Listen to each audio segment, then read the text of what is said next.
প্রিয় বন্ধুরা, সৃজনশীল অঙ্ক রয়েছে 23 এবং 24 নম্বরে 17 পৃষ্ঠায় অনুশীলনী 1.2। আমরা প্রথমে 23 নম্বরের সৃজনশীল করব এবং তারপরে 24 নম্বরের সৃজনশীল করব। আর এই দুটো অঙ্কই কিন্তু এই অধ্যায়ের সর্বশেষ অঙ্ক। আমরা এই সৃজনশীল অঙ্ক ভালো করে বুঝে নেব যেন এইরকম সৃজনশীল অঙ্ক পরীক্ষায় আসলে আমরা যেন ভালোভাবে করতে পারি। তাহলে প্রথমে এই 23 নম্বরের যে তিনটা প্রশ্ন রয়েছে তার মধ্যে প্রথমটা আমরা সমাধান করব। আচ্ছা, 23 নম্বরে উদ্দীপকে বলেছে 384 এবং 2187 দুইটি সংখ্যা, এই দুটো সংখ্যা দেওয়া আছে।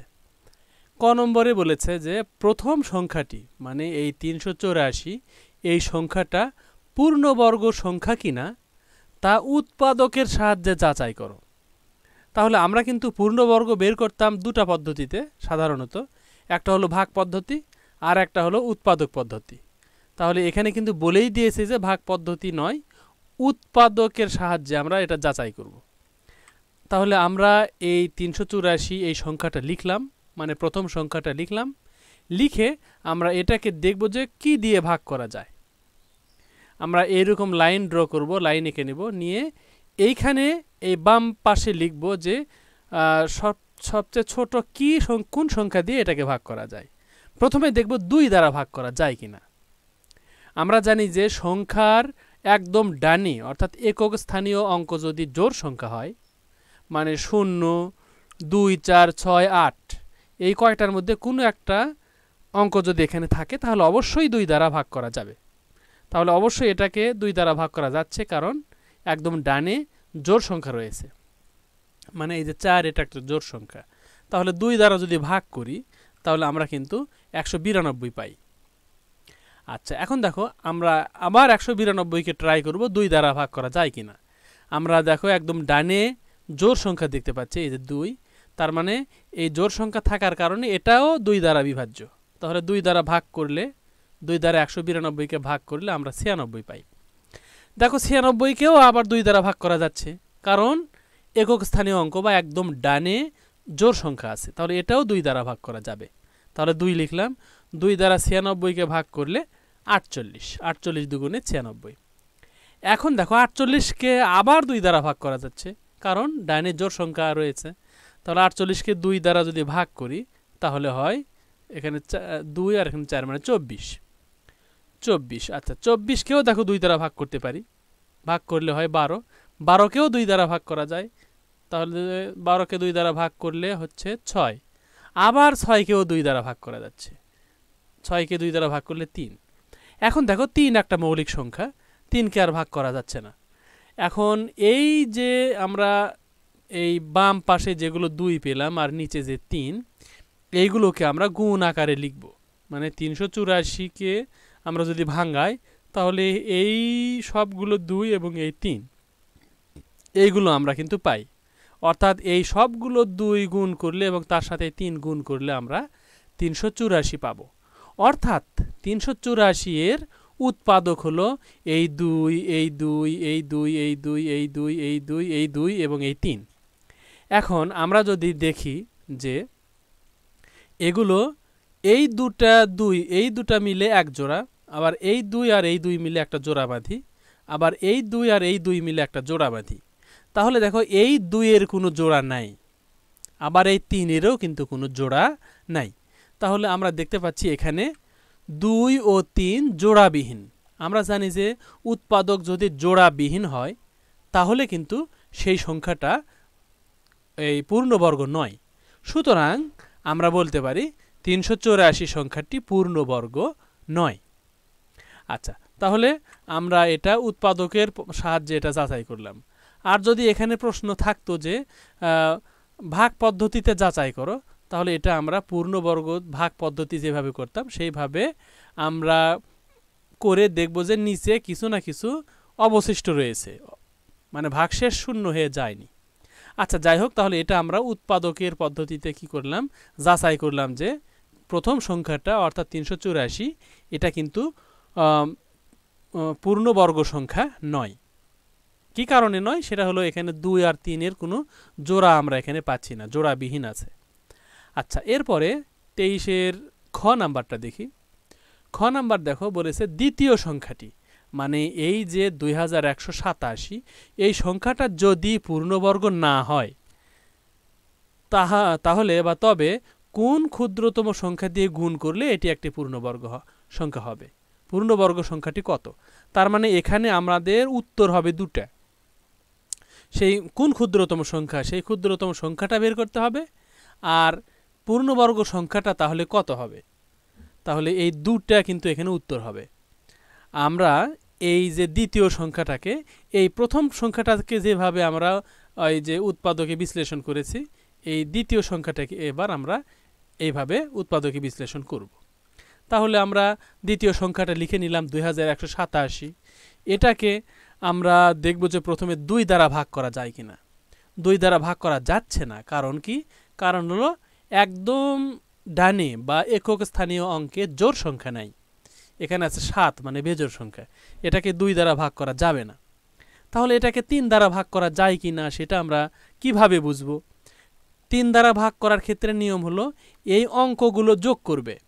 এই 7 আর 8 যোগ করলে কত হচ্ছে? 7 দুগুণ 14 আর 1 15, 15 আর এই 1 16, 16 আর এই 2 হলো 18। তাহলে 18কে কিন্তু 3 দ্বারা ভাগ করা যায়, 3 6 18। তার মানে অবশ্যই এটাকেও 3 দ্বারা ভাগ করা যাবে। সুতরাং আমরা এখানে 3 দ্বারা ভাগ করলে, যদি ভাগ করি তাহলে হয় 729। আচ্ছা, এখন এই 729কে কি দ্বারা ভাগ করা যায় সেটা এখন চেষ্টা করব। দেখো 2 দ্বারা ভাগ করা যাচ্ছে না, কারণ ডানে জোড় সংখ্যা নাই, এখানে 9 মানে বেজোড় সংখ্যা আছে। সুতরাং এখানে দেখব যে 3 দ্বারা ভাগ করা যাচ্ছে কিনা সেটা একটু দেখি। আমরা 9 আর 2 যোগ করলে 11, 11 আর 7 18। সুতরাং এখানে যোগ করে হচ্ছে 18, আর 18কে 3 দ্বারা ভাগ করা যায়, মানে এটার যোগফলকে, অঙ্কগুলোর যোগফলকে যদি 3 দ্বারা ভাগ করা যায় তাহলে অবশ্যই এই 729 সংখ্যাটাও 3 দ্বারা ভাগ করা যাবে। সুতরাং 3 দ্বারা যদি ভাগ করি তাহলে পাই 243। এখন দেখো 243কে 2 দ্বারা ভাগ করা যায় কিনা আগে দেখি। 2 দ্বারা ভাগ করা যাচ্ছে না, কারণ একদম ডানে বা একক স্থানীয় অঙ্কে জোড় সংখ্যা নাই, তাহলে 2 দ্বারা ভাগ করা যাচ্ছে না। 3 দ্বারা যাচ্ছে না, বুঝবো কিভাবে? এই অঙ্কগুলো যোগ করব, 4 আর 3 7 আর 2 9। হ্যাঁ, যোগ করে 9 হচ্ছে। 9কে যদি 3 দ্বারা ভাগ করা যায় তাহলে এই 243কেও 3 দ্বারা ভাগ করা যাবে। তাহলে এখানে 3 দেই, দিয়ে যদি ভাগ করি তাহলে 3 8 24, এখানে 8 আর হলো এখানে 1 মানে 81 হয়। এখানে ভাগ করলে 81 হয়। এখন দেখো 81কে আবার দেখি 2 দ্বারা ভাগ করা যায় কিনা। 81কে 2 দ্বারা ভাগ করা যাচ্ছে না, কারণ এখানে জোড় সংখ্যা নাই, ডানে জোড় সংখ্যা নাই। এখন 3 দ্বারা যায় কিনা কিভাবে বুঝবো? এই দুটো যোগ করে দেখি কত হয়। 8 আর 1 9, তাহলে যোগফল, এই দুটোর যোগফল 9, 9কে 3 দ্বারা ভাগ করা যাচ্ছে। সুতরাং 81কেও 3 দ্বারা ভাগ করা যাবে। তাহলে এখানে আমরা 3 দিলাম, দিয়ে যদি আমরা ভাগ করি তাহলে হয় 27। তাহলে এখন দেখি 27কে 2 দ্বারা ভাগ করা যায় কিনা। আগে দেখব 2 দ্বারা ভাগ করা যায় কিনা। তাহলে 2 দ্বারা ভাগ করা যাচ্ছে না, 3 দ্বারা ভাগ করা যায়, তাহলে 3 নং 27। আবার দেখো 9কে 2 দ্বারা ভাগ করা যাচ্ছে না, কিন্তু 3 দ্বারা ভাগ করা যায়। তাহলে 3 দিলাম, 3 দিয়ে যদি এই 9কে ভাগ করি তাহলে ভাগফল হলো এই যে এই 3। আচ্ছা দেখো, এখন আমাদের এই যে 3 3 3 3 3 নিচের এই 3, এইগুলোকে আমরা উৎপাদক আকারে লিখব এইভাবে যে 2187 সমান 3 গুণন 3 গুণন 3 গুণন 3 গুণন 3 গুণন 3 গুণন 3। এখন আমরা এখানে দেখব যে বেজোড় সংখ্যক অর্থাৎ জোড়া ছাড়া এখানে আছে কিনা। এই 3 আর এই 3 মিলে একটা জোড়া বাঁধলাম, আবার এই 3 আর এই 3 মিলে একটা জোড়া বাঁধলাম, এই 3 আর এই 3 মিলে একটা জোড়া বাঁধলাম, কিন্তু এই যে 3, এই 3-এর কোনো জোড়া পাচ্ছি না। তার মানে এখানে 3 জোড়াবিহীন, এই 3 জোড়াবিহীন। তাহলে আমরা বলতে পারি যে 2187 সংখ্যাটা, এই সংখ্যাটাকে 3 দ্বারা গুণ করলে গুণফল পূর্ণবর্গ হবে। তাহলে এই যে জোড়াবিহীন 3, তাহলে যেটার জোড়া নাই সেই সংখ্যা দ্বারা, মানে 3 দ্বারা যদি গুণ করি তাহলে পূর্ণবর্গ হবে। তাহলে কোন ক্ষুদ্রতম সংখ্যা দ্বারা গুণ করলে এটি একটি পূর্ণবর্গ হবে? সেটা হলো 3। তাহলে একটা উত্তর কিন্তু আমরা পেলাম। তাহলে 3 দ্বারা এটাকে গুণ করি, গুণ করে দেখি 6561। তার মানে আমাদের উত্তর হলো 3 এবং 6561। আচ্ছা, এরপরে আমরা এর পরের অঙ্কে যাই, মানে 23-এর শেষ অঙ্ক যেটা 23-এর গ নাম্বার। দ্বিতীয় সংখ্যাটির সাথে কত যোগ করলে এটি একটি পূর্ণবর্গ সংখ্যা হবে? আমরা জানি যে সংখ্যাটাকে এই সংখ্যাটার সাথে কত যোগ করলে একটা পূর্ণবর্গ হবে, এটা বের করার জন্য অবশ্যই আমরা ভাগ পদ্ধতিতে এটার বর্গমূল বের করব। করে আমাদের দেখতে হবে যে এটার অবশিষ্ট কত, সেটা আগে বের করতে হবে। তাহলে আমরা ভাগ পদ্ধতিতে যদি এটার পূর্ণবর্গ বের করি, তাহলে প্রথম কাজ হলো আমাদের এখানে একটা দাগ দেওয়া, খাড়া দাগ বা ব্র্যাকেট, তারপরে জোড়া বাঁধা। এই 7 আর 8 মিলে এক জোড়া, আবার এই 1 আর 2 মিলে মানে এই 21 হলো এক জোড়া। এখন এখানে একদম বামের যে জোড়া মানে 21-এর কাছাকাছি বর্গ সংখ্যা কত? দেখো যে 4 4 16, 5 5 25, 16। তাহলে এখানে 4 ধরলে এখানে 16 হচ্ছে। এখন 21 থেকে 16 বাদ দিলে 5 থাকে, 5-এর পাশে এনে এই 87 বসাবো, 587 হলো। এখন এখানে একটা খাড়া দাগ দিব, দিয়ে এই 4-এর ডাবল নিয়ে আসবো। তাহলে এখানে খাড়া দাগ বা একটা ব্র্যাকেট দিলাম, দিয়ে এই 4-এর ডাবল এখানে নিলাম 8।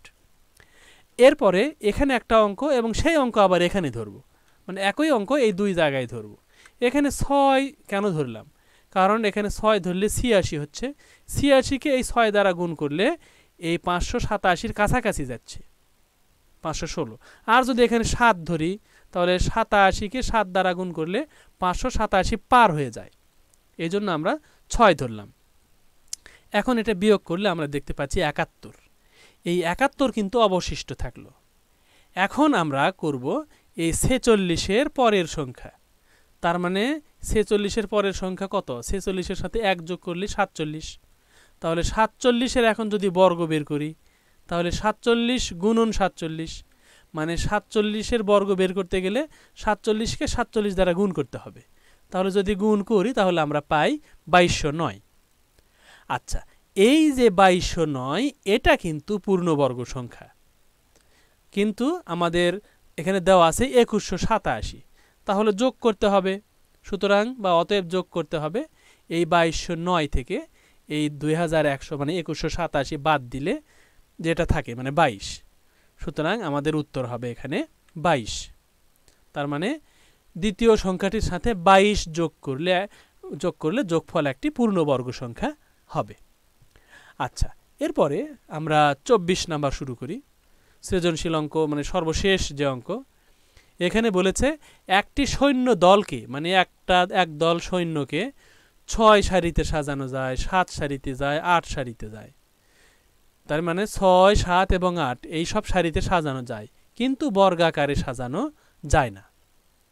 আচ্ছা, এটা একটা আমাদের উদ্দীপক, এখানে একটা তথ্য দিয়েছে, দিয়ে ক নাম্বারে প্রশ্ন বলেছে যে 8-এর গুণনীয়কগুলো বের করো। তাহলে 8-এর গুণনীয়ক আমরা কিভাবে বের করব? এইরকম করে আমরা লসাগুর মতো বের করতে পারি। প্রথমে দেখব যে 8-কে আমরা আচ্ছা 1 দ্বারা যদি ভাগ করি তাহলে 8ই হয়। আবার দেখো 8-কে 2 দ্বারা ভাগ করা যাচ্ছে, 2 দ্বারা ভাগ করলে 4 হয়। আবার 4-কে দেখো আবার 2 দ্বারা ভাগ করা যাচ্ছে, 2 দ্বারা ভাগ করলে 2 হয়। 2-কে আবার আচ্ছা আর ভাগ করার দরকার নাই। এখন আমরা পেলাম এখানে 1 2 4 8, মানে একবার করে নিব। তাহলে এখানে আমরা পেলাম 1 2 4 8, এই কয়টাই হলো 1 2 4 ও 8, এই কয়টাই হলো 8-এর গুণনীয়ক। মানে এই কয়টা সংখ্যা দ্বারা 8-কে ভাগ করা যায়? দেখো ট্রাই করে, 1 দ্বারাও 8-কে ভাগ করা যায়, 2 দ্বারাও 8-কে ভাগ করা যায়, 4 দ্বারাও 8-কে ভাগ করা যায়, 8 দ্বারাও 8-কে ভাগ করা যায়। তার মানে 8-এর গুণনীয়কগুলো হলো 1 2 4 ও 8। আচ্ছা, এরপরে আমরা চলে যাব পরের অঙ্ক, মানে 24-এর খ নাম্বার। খ নাম্বারে বলেছে যে সৈন্য সংখ্যাকে কোন ক্ষুদ্রতম সংখ্যা দ্বারা গুণ করলে সৈন্য সংখ্যাকে বর্গাকারে সাজানো যাবে। আচ্ছা, তাহলে আমরা এখানে সৈন্য সংখ্যা কিন্তু আমাদের দেওয়া নাই, তো তাহলে আমাদের যদি 6 7 ও 8-এর লসাগু করি, তাহলে এই লসাগুটাই কিন্তু আমাদের কি হবে, এই সৈন্য সংখ্যা হিসেবে আমরা ধরে নিতে পারি। তাহলে 6 7 ও 8 এগুলোর আমরা লসাগু বের করব। তাহলে 6, 7 ও 8 এর লসাগু বের করার জন্য আমরা এই রকম করে দাগ দিতে পারি। আমরা আমাদের ইচ্ছা মতো যেভাবে পারি আমরা লসাগুটা বের করব। লসাগু বিভিন্নভাবে বের করা যায়, এগুলো আমরা কিন্তু ক্লাস 4-এ 5-এ বা 6-এ কিন্তু আমরা এগুলো শিখে এসেছি। আচ্ছা, তাহলে এখানে আমরা দেখব যে কোন সংখ্যা দ্বারা এই 3টাকে অথবা যে কোনো 2টাকে ভাগ করা যায়। তাহলে প্রথমে দেখি 2 দ্বারা 6কে ভাগ করা যাচ্ছে, 8কেও ভাগ করা যাচ্ছে। তাহলে 2 দ্বারা যদি 6কে ভাগ করি তাহলে 3, 2 দ্বারা যদি 7কে ভাগ করি, ভাগ করা যায় না, 7 7ই থাকলো। 2 দ্বারা এই 8কে ভাগ করলে 4। এখন দেখো 3 7 4 এগুলোকে আর কোনো কিছু দ্বারা ভাগ করা যাচ্ছে না। আচ্ছা, এখন তাহলে এই 2 গুণন 3 গুণন 7 গুণন 4 এইগুলো গুণ করলে আমরা কি পাবো? লসাগু পাবো। তার মানে এগুলো গুণ করলে আমাদের হচ্ছে 3 দুগুণে 6, 6 7 42, 42কে এই 4 দ্বারা গুণ করলে হয় 168। তার মানে লসাগু হলো 168। তার মানে কি আমরা ধরে নিতে পারি যে শূন্য সংখ্যা 168। কি কারণে 168কে লসাগুকে কেন আমরা শূন্য সংখ্যা ধরলাম? কারণ লসাগু এমন সংখ্যা যেটাকে এই 6 দ্বারা ভাগ করলে মিলে যাবে, 7 দ্বারা ভাগ করলেও মিলবে, 8 দ্বারা ভাগ করলেও মিলবে। তার মানে 6 লাইনেও সাজানো যায়, 7 লাইনেও সাজানো যাবে, 8 লাইনেও সাজানো যাবে, কোনো সংখ্যা অবশিষ্ট থাকবে না। আচ্ছা, তাহলে আমরা শূন্য সংখ্যা পেলাম 168। আচ্ছা, এখন দেখি এই 168কে আমরা যদি এই রকম করে উৎপাদক বের করি, তাহলে দেখো এখানে 2 দ্বারা ভাগ করা যাচ্ছে, যেহেতু এখানে ডানে জোড় সংখ্যা আছে, তাহলে 2 দ্বারা ভাগ করলে হচ্ছে 84। 84কে আবার 2 দ্বারা ভাগ করা যাচ্ছে, কারণ এখানে দেখো জোড় সংখ্যা আছে একক স্থানীয় বা ডানে। 2 দ্বারা ভাগ করলে কত হচ্ছে? এখানে 4-এর অর্ধেক হচ্ছে 8-এর অর্ধেক 4, আর হলো 4-এর অর্ধেক 2, তার মানে 4 × 2 = 42। 42 হচ্ছে। 42কে যদি 2 দ্বারা ভাগ করি তাহলে হচ্ছে 2 × 10 = 21। 21কে দেখো 2 দ্বারা ভাগ করা যাচ্ছে না, কিন্তু 21কে 3 দ্বারা ভাগ করতে পারি, তাহলে 3 7 21। এখন দেখো এই 2 আর এই 2, এই 2 3 7 এর মধ্যে 2 3 এবং 7 জোড়াবিহীন। দেখো এই 2 আর এই 2, এই দুটা মিলে এক জোড়া, কিন্তু এই 2 এর কিন্তু কোনো জোড়া নাই, এই 3-এরও জোড়া নাই, এই 7-এরও জোড়া নাই, তাহলে এইগুলো জোড়াবিহীন। তার মানে আমাদের গুণ করতে হবে এই 2 গুণন 3 গুণন 7, তার মানে 3 দুগুণে 6, সেই 6-এর সাথে 7 দ্বারা গুণ করলে 6 7 42। তার মানে 42 দ্বারা গুণ করলে এই সংখ্যাটা একটা পূর্ণবর্গ হবে বা বর্গাকারে সাজানো যাবে। তাহলে এখানে আমরা অ্যান্সার পেলাম 42। আচ্ছা, তার মানে উত্তর 42। এরপরে 24-এর বা সর্বশেষ অঙ্ক দেখো, সর্বশেষ হলো গ নাম্বার। ওই দলে, মানে কি এই যে 168 জন সৈন্যের দলে, ওই দলে কমপক্ষে কতজন সৈন্য যোগ দিলে সৈন্য দলকে বর্গাকারে সাজানো যাবে। এখানে বলেছে কত দ্বারা গুণ করলে, আর এখানে বলেছে কতজন যোগ করলে।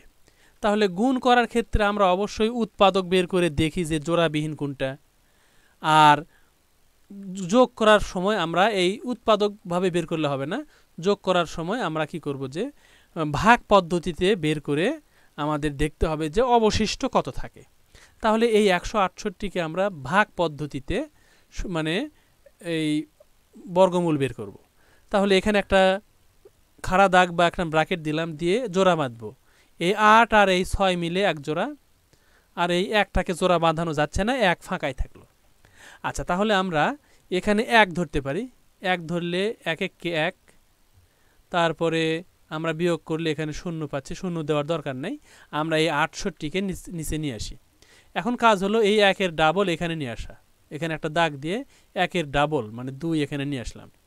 এখন দেখো আমরা যদি এখানে 2 ধরি, এখানে যদি 2 ধরি, তাহলে 22 দুগুণে 44, 68 থেকে 44 বাদ দিলে 24 থাকে।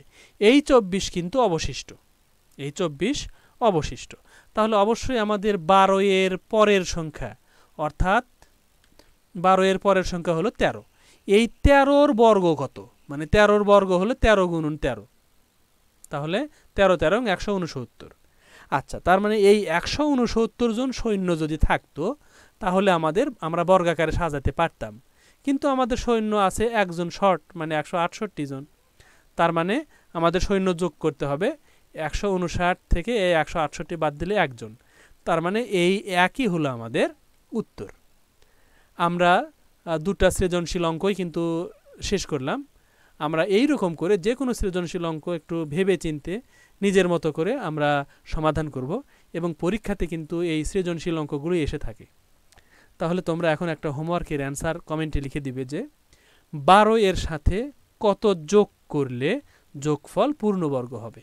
এটা একটা সহজ অঙ্ক, তোমরা এটার সমাধান একটু খাতায় রাফ করে এই কমেন্টে শুধু অ্যান্সারটা লিখে দিও, তাহলেই হবে। পুরো অঙ্ক কষ্ট করে টাইপ করার প্রয়োজন নেই। আর তোমরা স্কুলের পাশাপাশি 1 আওয়ার টাইম, মানে 1 ঘন্টা সময়, তোমরা অন্ততপক্ষে 1 ঘন্টা সময় তোমরা প্রতিদিন এই ভিডিও দেখে গণিত শিখবে, তাহলে নিশ্চয়ই তোমরা অনেক দূর এগিয়ে যাবে।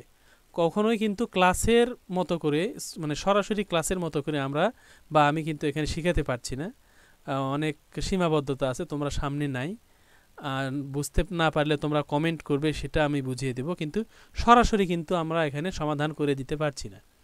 সরাসরি ক্লাসে আমরা কিন্তু সেটা পারতাম। আচ্ছা, তাহলে তোমরা অবশ্যই কমেন্ট করবে না বুঝলে, আমি তোমাদেরকে অবশ্যই এটার সমাধান ভিডিও কলে, মেসেঞ্জারে বা এই যে কি বলে যে জুম অথবা গুগল মিট, এগুলোতে আমরা সমাধান দেব। তাহলে দেখো, আমরা দেখতে দেখতে কিন্তু চ্যাপ্টার 1 পুরোটাই কিন্তু আমরা শেষ করে ফেললাম। সুতরাং আমরা চ্যাপ্টার 1-কে এখন গুড বাই জানাচ্ছি, আর তোমরা নিয়মিত প্র্যাকটিস করবে এই আশাবাদ ব্যক্ত করে এখনকার মতো এই ভিডিও এখানেই রাখছি। আল্লাহ হাফেজ।